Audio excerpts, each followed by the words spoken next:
La discapacidad en América Latina es el centro de la investigación realizado por Liliana Pantano en su reciente libro publicado por la editorial de la Universidad Católica Argentina. Hace más de 20 años que investigo, empecé en la década del 80, interesada por saber cuántos eran los llamados discapacitados, impedidos, lisiados en la terminología de la época, dónde estaban y qué les pasaba.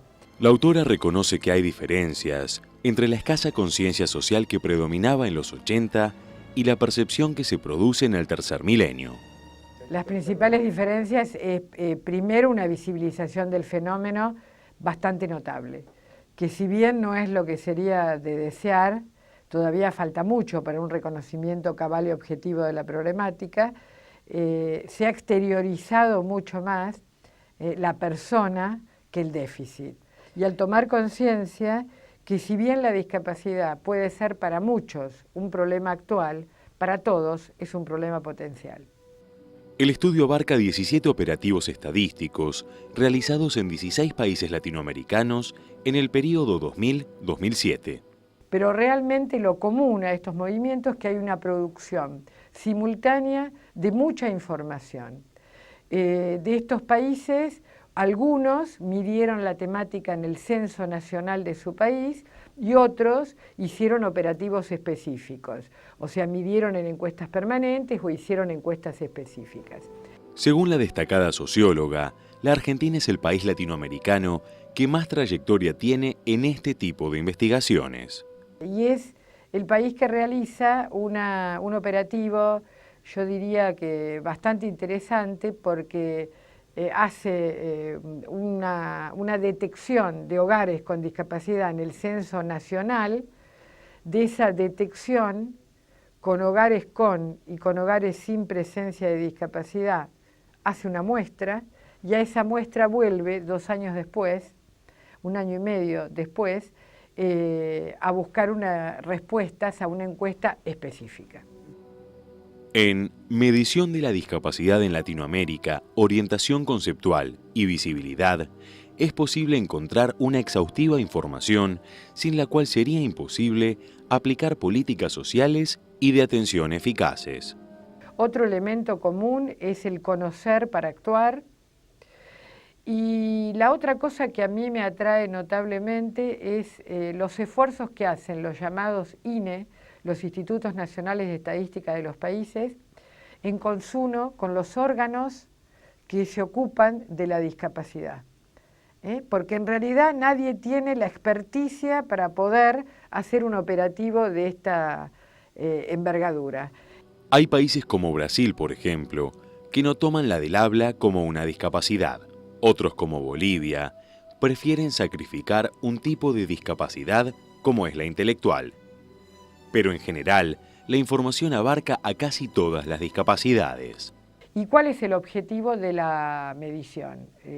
Lograr una buena planificación, lograr volcar acciones que beneficien, que favorezcan inclusión y calidad de vida.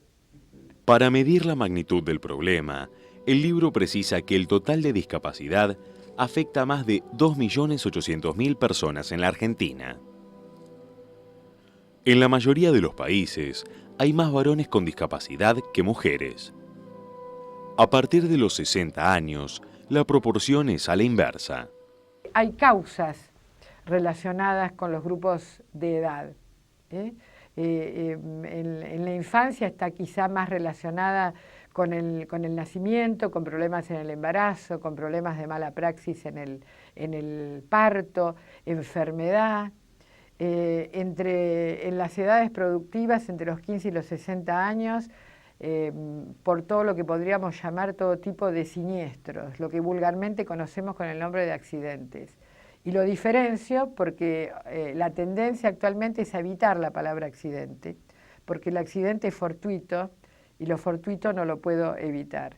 Muchos de los siniestros de tránsito, domésticos, son altamente evitables. Entonces por eso se está evitando la palabra accidentes.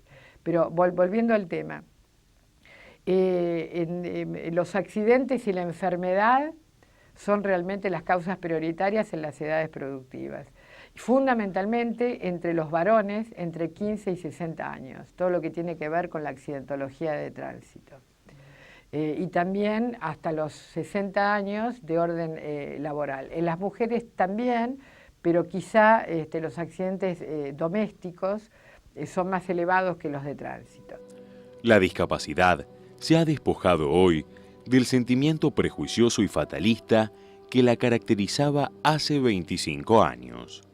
Y aparte tener en claro que la discapacidad, si bien tiene que ver con un problema en el estado de salud, en realidad se constituye en la interacción con el ambiente. Es decir, si yo quiero evitar o reducir discapacidad, puedo trabajar no solo sobre las personas, sino sobre los entornos. Tratar de hacer entornos más seguros, más saludables, de mayor calidad, y trabajar por la calidad de vida de todos y todas.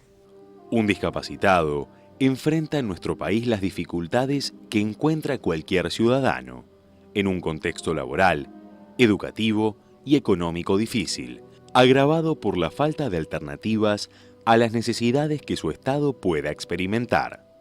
Una persona con discapacidad no es una persona con necesidades especiales, tal vez tiene necesidades específicas de acuerdo a su situación, pero es una persona que en realidad necesita las mismas cosas que cualquier ciudadano.